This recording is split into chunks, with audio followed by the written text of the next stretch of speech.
कभी कभी जीवन में हम पूरी मेहनत करते हैं, फिर भी सफलता नहीं मिलती।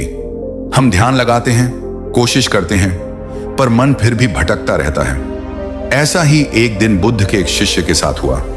बुद्ध का एक शिष्य बहुत ही परेशान था।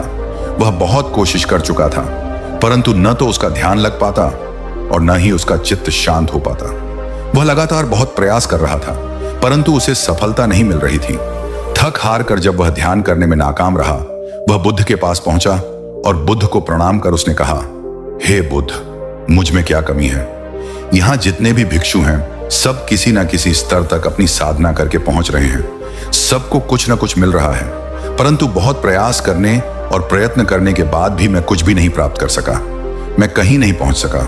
मैं अपने मन को शांत नहीं कर पा रहा। जैसा मैं सांसारिक जीवन में परेशान था, वैसा ही मैं यहां भी परेशान हूं। मुझे समझ नहीं आ रहा कि मुझ में क्या कमी रह गई। बुद्ध ने कहा, इस दुनिया में कमी तो किसी के पास भी नहीं है। सब एक जैसी योग्यता रखते हैं, परंतु कुछ अपनी योग्यता का उपयोग करते हैं और कुछ अपनी योग्यता को भुलाकर योग्यता को याद रखते हैं। जो हमेशा अपनी कमियों को दोहराते हैं और अपने आप को कम समझते रहते हैं, वह कभी सफलता प्राप्त नहीं कर पाते। इसके उलटे जो व्यक्ति अपनी कमियों को भुलाकर अपनी योग्यता को पहचानते हैं, वह हमेशा सफलता प्राप्त करते हैं। शिष्य ने कहा, हे बुद्ध, मैं भी तो अपने सांसारिक जीवन की कमियों को छोड़कर आपके पास आपकी शरण में अपनी योग्यता को जानकर यहां आया था, परंतु सब कुछ करने के बाद भी मुझे कुछ नहीं मिल रहा। बुद्ध ने कहा, दो घोड़े जिसमें एक बीमार है और एक स्वस्थ है, उन दोनों की योग्यता क्या है? शिष्य ने कहा, दोनों घोड़े चाहे वह बीमार हो या स्वस्थ हो, दोनों की योग्यता तेज दौड़ना ही है। बुद्ध ने कहा, दो घोड़े जिनमें एक घोड़ा पूर्णतः स्वस्थ है और एक घोड़ा बीमार है और जख्मी भी है, इनमें से कौन सा घोड़ा तेज दौड़कर आगे निकल सकता है? शिष्य ने कहा, बुद्ध, अवश्य ही वह घोड़ा जो स्वस्थ है तेज दौड़कर आगे निकल पाएगा। बुद्ध ने कहा, अगर उस बीमार और जख्मी घोड़े को आगे निकालना होगा तो वह घोड़ा कैसे आगे निकल सकता है? शिष्य ने कहा, वह बीमार और जख्मी घोड़ा तब तक आगे नहीं निकल सकता जब तक कि वह स्वस्थ न हो जाए। बुद्ध ने कहा, अगर वह घोड़ा बिना स्वस्थ हुए ही आगे निकलना चाहता हो तो? शिष्य ने कहा, तब वह घोड़ा कभी भी स्वस्थ घोड़े से आगे नहीं निकल सकेगा। वह थोड़ा थोड़ा आगे बढ़ जरूर सकता है, परंतु कभी भी तेज दौड़कर मंजिल पर नहीं पहुंच पाएगा। बुद्ध ने कहा, अगर वह घोड़ा अपनी बीमारी और अपने जख्मों से प्रेम करता हो तो और उसे बीमार और जख्मी रहने में मजा आता हो, और वह अपनी बीमारी और अपने जख्म को रोज बढ़ाता हो, तब वह कितना चल सकेगा और यह भी चाहता हो कि वह उस तेज दौड़ने वाले घोड़े से आगे निकल जाए, तब क्या यह संभव हो सकेगा? शिष्य ने कहा, ऐसा नहीं हो सकेगा बुद्ध, बल्कि वह घोड़ा तो कहीं पहुंच ही नहीं सकेगा। बुद्ध ने कहा, बस इसी कारण से तुम नहीं पहुंच रहे हो। वह जख्मी घोड़ा कोई और नहीं, तुम ही हो। शिष्य ने कहा, हे बुद्ध, मैं आपकी बात समझ नहीं पाया। बुद्ध मुस्कुराए और कहा, मैं तुम्हें एक छोटी सी कहानी सुनाता हूं, शायद तुम समझ सको कि मैं क्या कह रहा हूं। एक गांव में एक युवा व्यक्ति रहता था। उसने अपनी आंखों में बड़े बड़े सपने सजा रखे थे। एक दिन एक युवती के प्रेम में पड़कर वह अपने उन सारे सपनों को भूल गया। उसे लगने लगा कि जैसे वह युवती ही उसकी सारी दुनिया है। एक बार वह मिल जाए तो फिर सुख ही सुख है, उससे बढ़कर कुछ भी नहीं है। फिर सबसे लड़ झगड़ कर आखिरकार अंत में उसने अपने प्रेम को पा लिया। उसने उस युवती के साथ विवाह कर लिया। विवाह करने के बाद उस युवक पर जिम्मेदारियां आ गई। अब उसने धन कमाना शुरू किया। उसने बहुत मेहनत की। वह अपने घर से दूर भी चला गया, धन कमाया और उस धन को अपने घर अपनी पत्नी के पास भेजने लगा। वह मेहनत करता, धन कमाता और घर भेजता। 6 महीने में 1 या 2 बार वह मुश्किल से घर आ पाता। एक दिन उसे अपने काम से निकाल दिया गया। वह वापस घर आ रहा था। उसे अपनी पत्नी बहुत याद आ रही थी, परंतु उसके मन में शक का कीड़ा भी था कि वह अकेले कुछ गलत तो नहीं कर रही होगी। मैं इतने समय बाहर रहता हूं, कहीं वह बहक तो नहीं गई होगी। ऐसे ही बहुत सारी बीमारियों को मन में लेकर वह घर पहुंचा। रात का समय था, कुछ भी ठीक से दिखाई नहीं दे रहा था। उसने बिना आवाज किए दरवाजे से झांकने की कोशिश की। उसने देखा कि उसकी पत्नी के साथ एक पुरुष है। यह देखते ही उसके सारे शक यकीन में बदल गए। वह दुखी हो गया और चुपचाप वहां से चला गया। अपनी पत्नी के द्वारा धोखा दिए जाने के कारण वह दुखी था। क्या करे, उसे कुछ समझ नहीं आ रहा था। वह सोच रहा था कि वह उसके साथ ऐसा कैसे कर सकती है। वह इधर उधर भटकने लगा, हर किसी को अपने दुख की कहानी सुनाने लगा। लोगों द्वारा उसे सांत्वना दिए जाने पर उसे बहुत अच्छा लगता।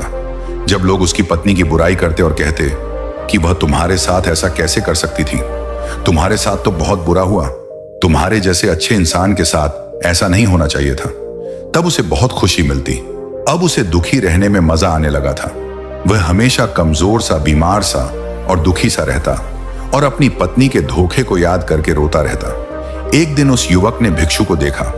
उसे देखकर उसे लगा कि सांसारिक जीवन में जीने जैसा कुछ भी नहीं है, इसलिए उसे भी भिक्षु बन जाना चाहिए। इसलिए वह भिक्षु संघ में शामिल हो गया। यहां भी वह अपनी आप बीती सबको सुनाता रहता। वह चाहता कि सभी उसे सांत्वना दें, वह उसके दुख को समझे और उसके साथ दुखी हो।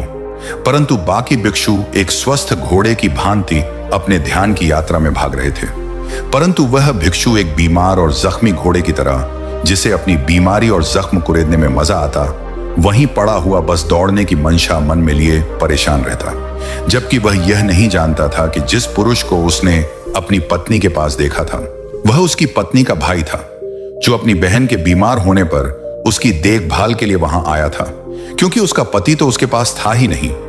यह सुनते ही वह व्यक्ति बुद्ध के चरणों में गिर गया और कहा, हे बुद्ध, यह तो मेरी ही कहानी है। मैं ही अपनी पत्नी को छोड़कर आया था। मुझसे यह क्या भूल हो गई? मैंने उससे क्यों नहीं पूछा? बिना सत्य का पता लगाए मैं उसे छोड़कर आ गया। हे बुद्ध, मैं वापस जाना चाहता हूं, क्या मुझे आज्ञा देंगे?